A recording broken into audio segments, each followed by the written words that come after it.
ইন্দোনেশিয়ার প্রত্যন্ত গ্রাম সাধুনগর।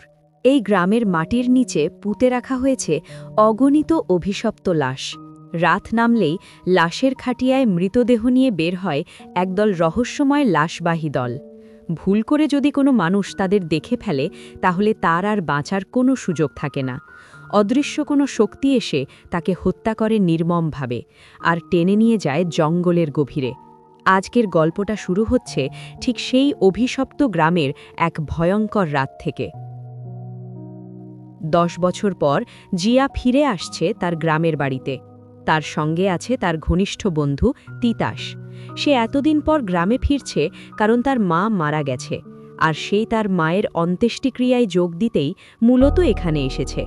অন্ত্যেষ্টিক্রিয়া মানে হল কোনো মানুষ মারা যাওয়ার পর তাকে শেষবারের মতো বিদায় দেওয়ার অনুষ্ঠান। সহজভাবে বললে মৃত ব্যক্তির দাফন বা সৎকারের সময় যে অনুষ্ঠান হয় সেটাই। জিয়া তিতাসকে বলে, আমার দাদা কখনোই আমাকে এই গ্রামে আসতে দেয় না, কিন্তু কেন আসতে দেয় না সেটা আমি আজও জানি না। সে আরও জানায় তার বাবা প্রায় 10 বছর আগে এই গ্রাম থেকেই রহস্যজনকভাবে নিখোঁজ হয়ে গিয়েছিল। সবাই মনে করে আমার বাবা কালো জাদু করত, আর আমি নাকি তারই মেয়ে। হয়তো এ কারণেই আমাকে এখানে আসতে দেয় না। অবশেষে তারা গ্রামে পৌঁছায়। তারা গাড়ি থেকে নামতেই হঠাৎ চারদিকের আকাশ অন্ধকার হয়ে আসে। মনে হচ্ছিল যে কোনো মুহূর্তে বৃষ্টি নামবে। এরই মধ্যে জিয়ার মায়ের দাফন শেষ হয়ে গিয়েছিল। শেষবারের মতো জিয়া তার মাকে দেখার সুযোগটুকুও পায় না।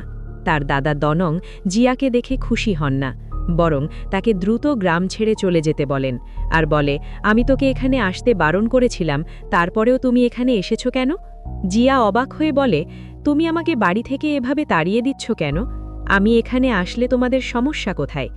দাদা গভীর কণ্ঠে উত্তর দেয়, আমি তোকে খুব ভালোবাসি, তাই আমি চাই না এখানে এসে তোর খারাপ হোক। কিন্তু কি খারাপ হবে সেটা সে জিয়াকে বলে না।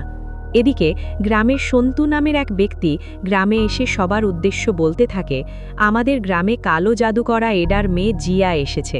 তোমরা সবাই আজ রাতে কেউ ঘর থেকে বের হবে না, কারণ জিয়ার বাবার লাশ বহনকারী দল আজকে রাতে বের হবে। যদি ভুলবশত লাশবাহী দল সামনেও পড়ে যায় তাহলে ভুলেও সেদিকে কেউ তাকাবেন না।